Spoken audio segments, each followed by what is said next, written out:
Okay, is it full screen now? Yes, it's working. Okay. So Okay, just maybe let me know when to start. yes. Can you go to the first page, please? Yeah.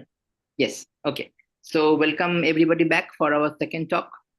We have Nirmalya Kajuri from IIT Mandi as this week's speaker, and he's going to talk about HKLL in de-Sitter.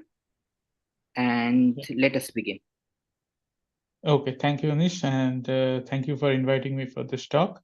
I'm going to talk about HKLL in de-Sitter, and this talk is uh, based on this paper, which I wrote with my student Arundhati. So one second, let me just start my video as well. Yeah, okay. So this at any point, please just stop me and ask questions. Okay, so let me start with a brief summary of the talk. The motivation here is to look at the bulk. So the motivation here comes from holography, and the idea is to construct a bulk boundary. In holography, we try to construct a bulk boundary dictionary. So basically what we want to do is want to map the observables fields in the bulk in some space-time to some operator or some field living in the boundary. So we know there's a duality between a bulk and a boundary, and we want to construct maps between things that are in the bulk to things that are in the boundary. And I will explain all of these things later, but just to give you a preview of what is coming. So if I have a field in the bulk, given some scalar field, let us say phi zx, where x are the coordinates that are also in the boundary, and z is some kind of a radial coordinate in the bulk, then there's a way of writing this scalar field or constructing a boundary representation of this scalar field in terms of boundary operators. And I will explain this construction in a minute. In terms of boundary operators OX, so phi is some bulk operator. It can be written in terms of some boundary operator OX, and where by constructing something called a smearing function. And this type of construction was originally done by 4 people in the ADS context, and it is called HKLL after those people, Hamilton, Cabot, Lifshitz, and Low. So this is called an HKLL construction. And what we want to discuss in this paper is, in this talk, is HKLL construction in de-Sitter. So we want to extend HKLL to de-Sitter, and we are not the first. People have tried doing this before. But what they did was the principal series scalars in de-Sitter, and we have extended to also the complementary series. And what we get here is the interesting new thing is that this smearing function can become distributional for certain ranges of the parameters. And this is a new thing that we have discovered in this paper. Okay, so let me start with the outline. So first I will review boundary representation of fields in ADS. And then I'll briefly talk about de-Sitter CFT correspondence. And finally, I will talk about boundary representations in de-Sitter.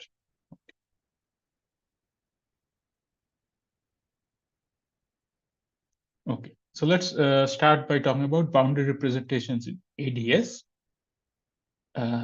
The starting point is this extrapolate dictionary, which relates bulk fields to boundary operators. So suppose I have a bulk, and the coordinates in the bulk are z and x, and the coordinates in the boundary is just x, so z being some kind of a radial coordinate. And then suppose I take, let's consider a scalar field, and suppose I take a correlation function of the scalar fields in the bulk or in the anti-de-Sitter spacetime, and then I take that thing to 0. And if I take that thing to 0, I'll see that this is vanishing. But when I scale it with an appropriate function, z to the power minus n delta, which cancels out the fall off of this thing, this whole thing, when I take this limit, turns out, or the conjecture says that it will turn out always to be a correlation function of a conformal field theory in the boundary. So this is the statement of the extrapolate dictionary. And this gives us a way to map this bulk correlation functions to boundary correlation functions. But this gives us that way to do it only at this boundary limit. So we have to find some bulk correlation function. So suppose what we are interested in is understanding the bulk from the boundary perspective. So basically, we want to translate all of bulk physics to the boundary, and we want to be able to answer questions about bulk physics just by looking at boundary correlation functions or boundary observables. If we want to do that, this relation is not enough. This is telling us that if I have a bulk correlation function, and if I take a certain limit of it, I will recover some boundary correlation function. But it does not give us a way to probe what is happening deep inside the bulk. This is telling us what is happening near the boundary of the bulk, but it is not telling us what is happening inside the bulk. So for example, if we want to find a bulk correlation function not at z is equal to 0, but somewhere deep inside the bulk, how do we find it? From the conformal field theory. So that is the motivation, or that is the problem of bulk reconstruction. We want to find bulk correlation function, bulk fields, bulk correlation functions from the boundary. And so this ADS-CFT gives us this dictionary, but we want to go beyond, and we want to find some operator in the boundary. And this is the crucial point, some operator in the boundary phi CFT, which will have the following property, that the correlation function of phi CFT, this phi CFT is an operator in the boundary. It's a CFT conformal field theory operator. However, we want to find such a conformal field theory operator whose correlation functions in the conformal field theory. So these correlators are calculated in the CFT. This is 0 is a CFT vacuum state, will be numerically equal exactly to the bulk correlation function of phi. So phi CFT is some kind of a shadow of phi, which replicates, which is meant to replicate the correlation functions of phi.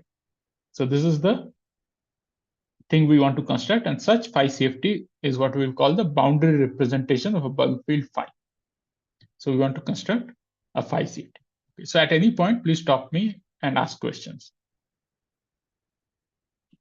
The question people usually ask at this point is, if we are talking about CFT, if phi CFT is an operator in the CFT, then how come it has a z and a x coordinates? Because I already told you that the boundary has only these x coordinates, and so the CFT operator should have x coordinates.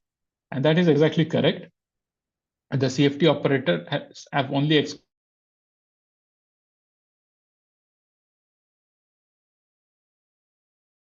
And the way it comes about is like I just showed here. This phi CFT, this is the phi CFT that I had written here. This is a non-local operator, and this is smeared over the local operator. So this has a z and x label because this is being integrated by a function which itself has z and x labels, and is integrated over some region of the boundary. So this is a non-local operator, it will turn out. So basically, we want to replicate local operators, local fields in the bulk, and the operators that replicate them will turn out to be non-local operators on the boundary. Okay, so let me go into how this phi CFT is constructed in ADS. The simplest case is a free scalar. So let's take a free scalar which satisfies the Klein-Gordon equation in the bulk. So this phi will satisfy some Klein-Gordon equation in the bulk. And then so we expect this phi CFT also, its dependence on z and x should be such that it also satisfies the Klein-Gordon equation in the bulk. So this is the first condition we put on phi CFT. And the second condition we put comes from the extrapolate dictionary. So if I take the extrapolate dictionary, within correlators, it says that this is true. So this statement is something that is true within correlators. And so we have this equation And we use this as a boundary condition. So this z goes to 0. This can be used as a boundary condition. So we basically want to solve this with this as a boundary condition. And this is where it relates to a conformal field theory.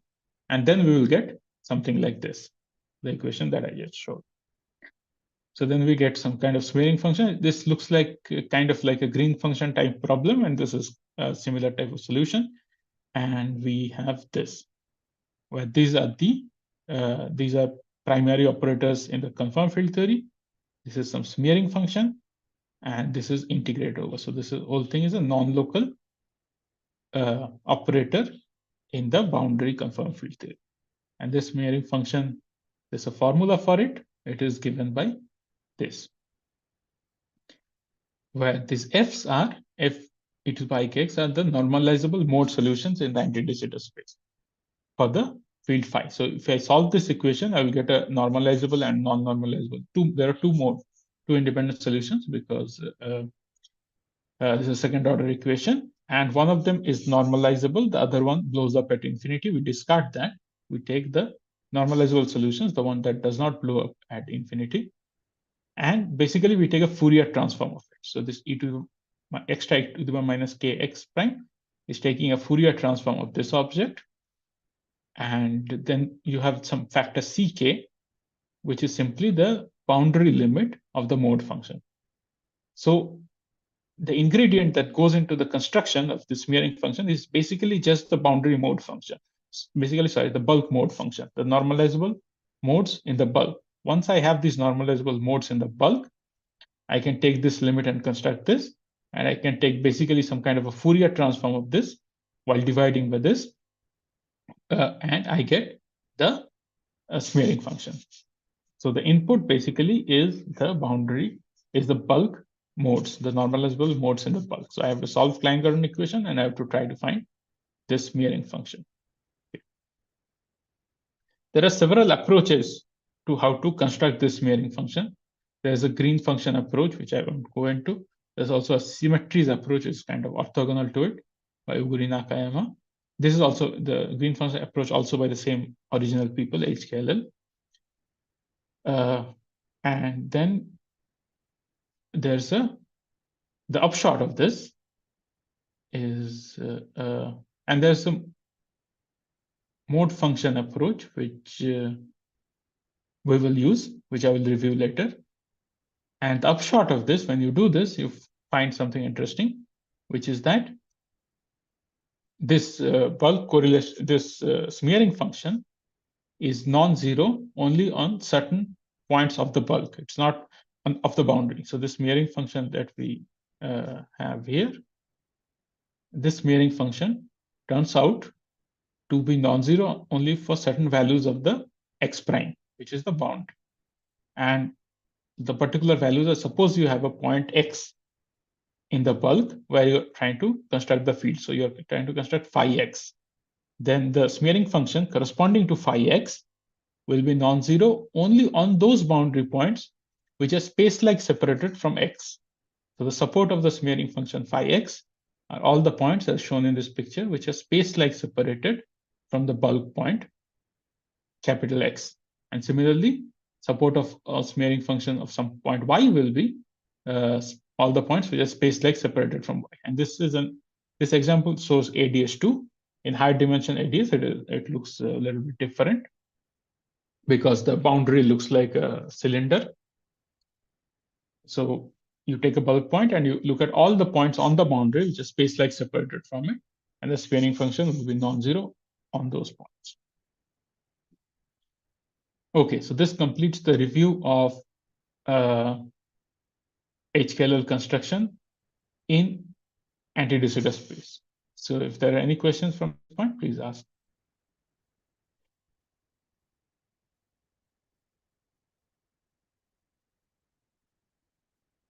Okay, so let me briefly review de Sitter spacetimes.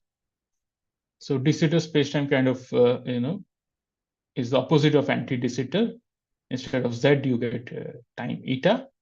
And this is de Sitter written in terms of flat slicing. Sorry, there's a typo here. It's 1 by h squared to square. And we have a time coordinate, but the key difference from ADS in this context is that the boundary is now at a point in time. So the boundary is space-like. So it's ADS had a time-like boundary where independent theory could live and evolve in time, whereas in de Sitter, the boundaries are only at the future infinity and past infinity. So these are the boundaries of de Sitter. And now, if I try to look at a scalar field in de Sitter before we talk about de Sitter holography. Let's consider a scalar field in de Sitter. And now there are also two modes, and these two modes have this kind of fall-offs, a delta fall-off and d minus delta fall-off. And both of these modes are normalizable, unlike ADS, where there's only one normalizable mode. The unitary representations, so the symmetry group of de Sitter is SOD, 1, and the unitary representations of this divide into three different categories. There are three different unitary representations. The principal series representation is for masses, which are also called the heavy scalars. So this is for scalars, where mass is above this, satisfies this relation. The complementary series is for light scalars, and you also have this exception series. So unlike ADS, where you don't have these many different representations, in de Sitter, these things are different, and we see this reflected in the results that we get. We get different kinds of results for different things. Now, we want to talk about the idea of holography in de Sitter. Now, if you look at all the bulk isometries, if you look at the group of bulk isometries in de Sitter space, and then you take the eta goes to 0 limit, that is, you push it to the boundary of the future boundary or the past boundary, you will see that you construct the algebra of all the Lie algebra of all the bulk isometries.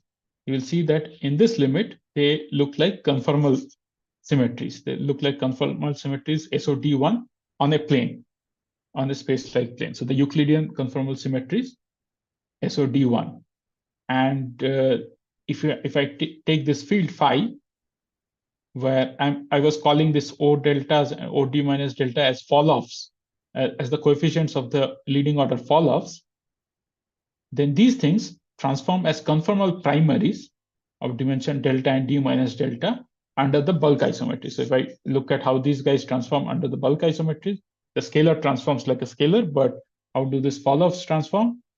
At eta goes to 0, they transform exactly like conformal primary operators, which have dimensions delta or d minus delta.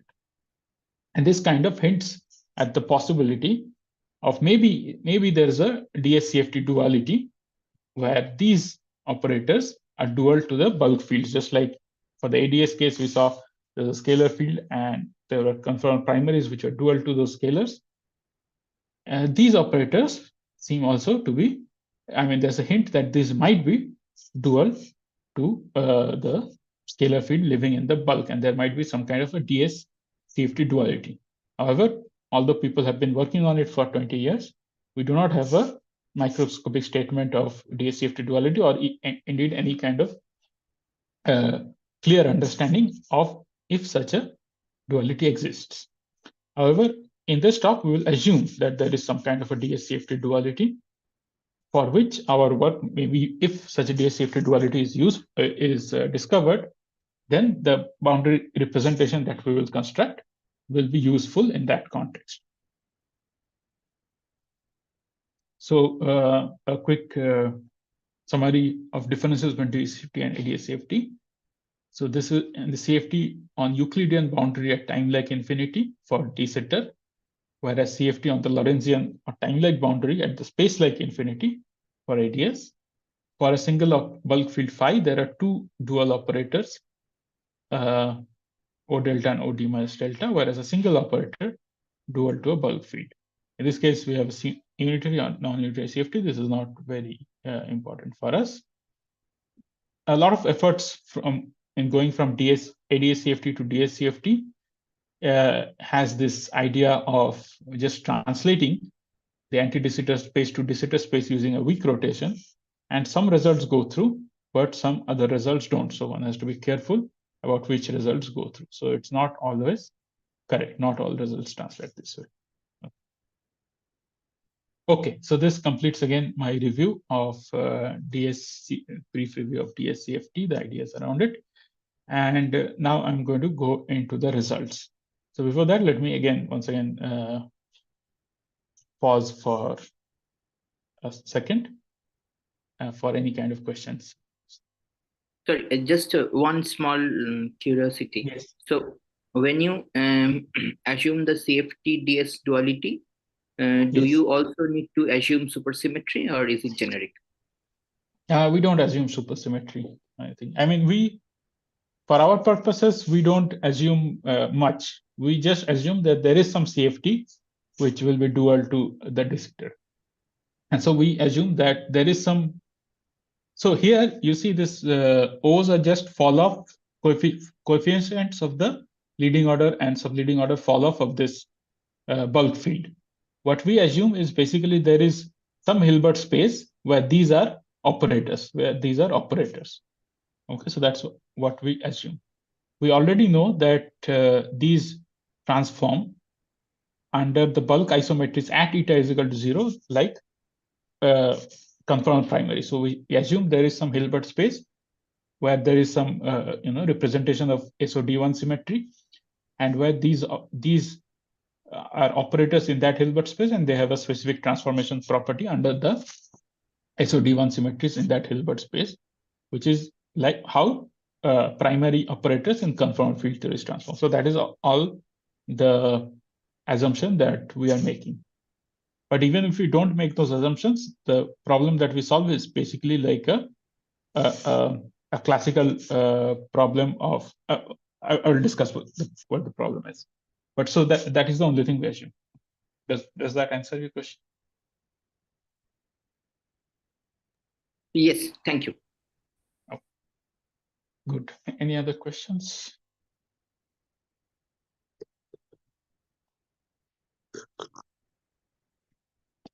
Okay.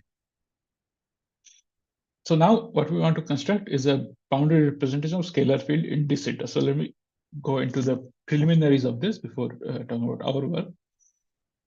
So we have a bulk scalar in de Sitter, and as I told you, there are two mode solutions, delta and d minus delta modes, and they will come with some coefficients. And the difference between them is they have different type of boundary fall off. So if I take eta goes to 0 limit for this mode, it will fall off like this. And the other guy has a eta to the d minus delta fall off. And what we want to do is we want to construct a boundary representation of this.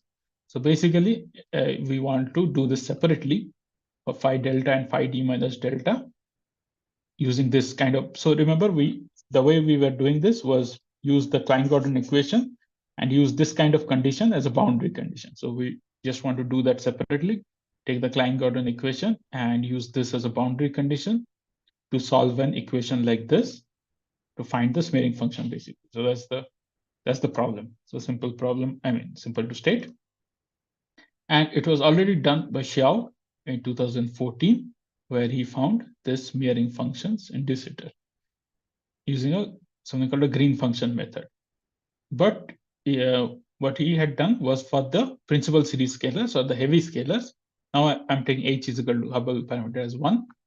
So this mass is greater than d square by 4. So in this mass range, these results were derived. However, for certain values of delta and d beyond this mass range, if you try to continue this result for other masses, you find divergences appearing. So that's what Xiao had found. And the other result he had found, within this result was this interesting fact that just like for ADS, I told you that when I construct the bulk boundary representation of a bulk scalar field at some point x, I get only the smearing function is only non-zero on those boundary points which are space-like separated from it. In this case, the smearing function is non-zero only for those points which are time-like separated from the point. So x is some bulk point, small x is some bulk point, which we are where we want to suppose we want to make take phi x and find the smearing function for it. So that will have support on this part of the boundary. And similarly, for a small a region y, for a point y that is closer, this support of the smearing function will be a smaller part of the time like future time like infinity. Okay. So there are several interesting points over the smearing functions. They can also be obtained via weak rotation from ADS smearing functions. If I take two different ADS fields whose masses correspond to the conformal dimensions delta and d minus delta, then I can do a weak rotation from those guys and get these smearing functions also. And both of these k delta and k d minus delta are not causal. They are acausal. However, when you add them up, so in the final thing, you have a sum over phi delta and phi d minus delta, and this total result is causal. There's no acausality here. Whereas these guys, as you can see, is kind of they have support in the future, so they have future support. So you might think of them as not being causal. However, when you add this together, the final result turns out to be causal. There were several different alternate approaches where this was found. The inverse Gelfand transform by these people, weak rotation from cutoff DS by W. Sarkar, and symmetries approach by recently, this paper just came out 2 weeks before, 1 week before ours, by Takanagi and his collaborators. You can also do this for fields of integer spin, which I'm not going to go into. Okay. So now let me come to our work, where we do this by a different method, different from these methods that have been done. And this is called the mode sum approach. And basically what we do is we solve this. This is the kind of most pedestrian and simple approach to HKLL, where we solve this Klein-Gordon equation with this boundary condition. And so we first mode expand the Klein-Gordon, we first mode expand the bulk field phi in terms of its modes, and follow the mode sum approach and arrive at this relation that I had shown you already. So basically, if we know the modes, and if we can do this Fourier transform of the modes, we will find the smearing function. So that's basically it. And we were able to do this for so first we have to identify the first challenge. The first step is identifying the modes which have the appropriate falloffs, because remember I told you we have these two kind of modes, and these two modes have different falloffs. And so we basically just need to identify the mode with eta to delta falloff and the mode with eta t minus delta falloff, and work with those modes. Do this step with that mode. And so that these modes turn out to be these kind of Bessel functions. And then we take the smearing functions, we get some kind of integral.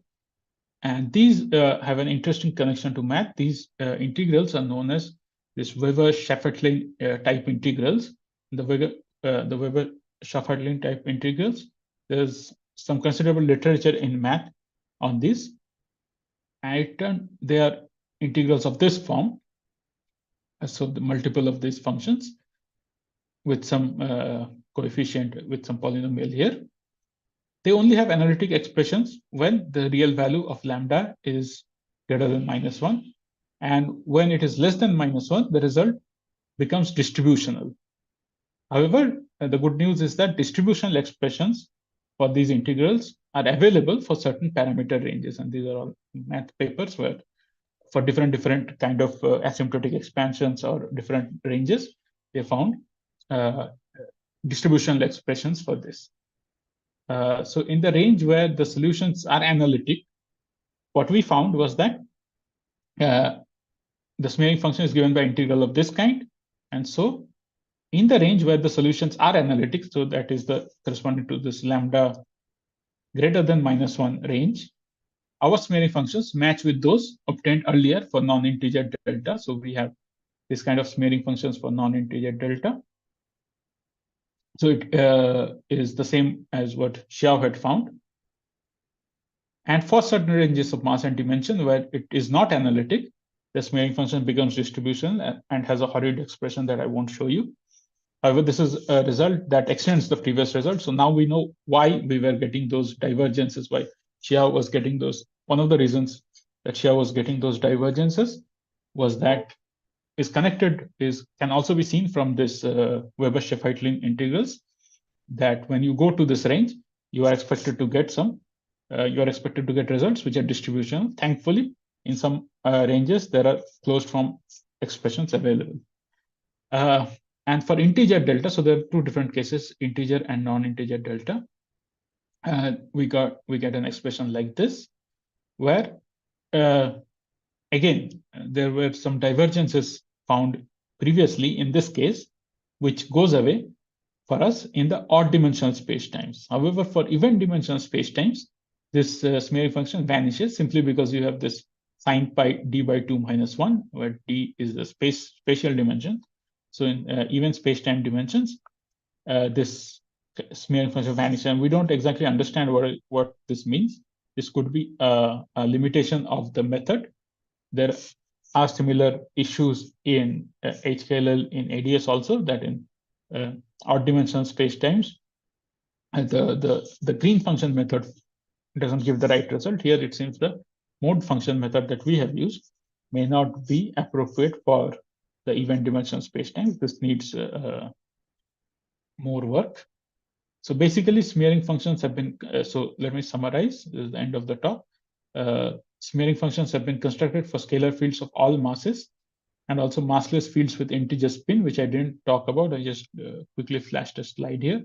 So the idea of this is that if you have a massless spin as gauge field, then you can basically write this with some transformation of variables as a multiplet of scalars. So you can have like a bunch of scalars. So this field can be represented as a bunch of scalars with different masses.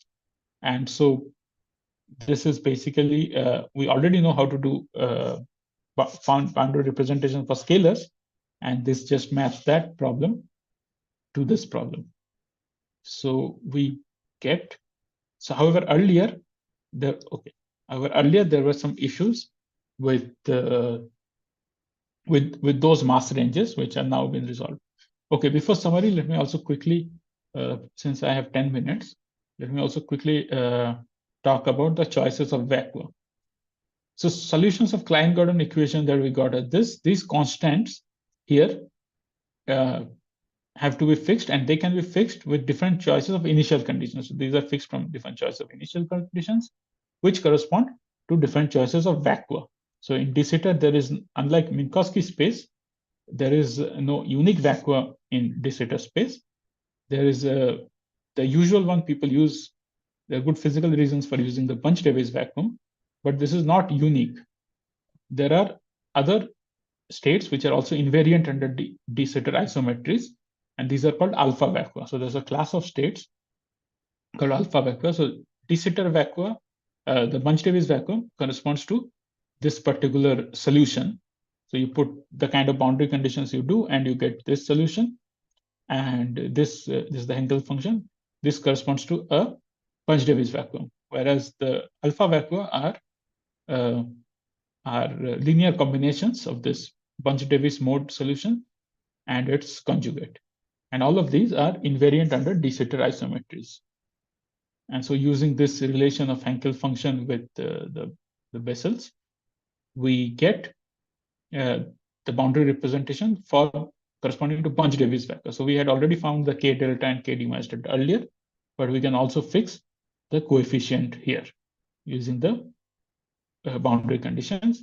And similarly, we can also do this for the alpha vacua. So for the alpha vacua, we'll get results like this. Okay, so that's all I had to say about vacua, since I had a little bit of time. So summary is that smearing functions have been constructed for all masses and massless fields when they just spin. for some values of d and delta, we see from those Weber-Schlepflin integrals that the smearing function becomes distributional. And previously encountered divergence of higher spin fields go away in odd dimension de Sitter, but smearing function seems to vanish for even dimension de Sitter, which is something we have to look into and understand more carefully later. So with that, I thank you and happy to answer any questions. Thank you for the nice talk. Any question from the audience? Please unmute yourself and ask.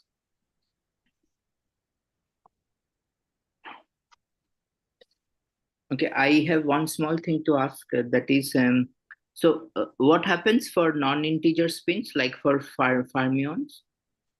Yeah, that is, we have not done that. For ADS, we know, I mean, this is the work of Lifshitz, how to construct boundary representation for fermions also. However, for de Sitter, I mean, no one has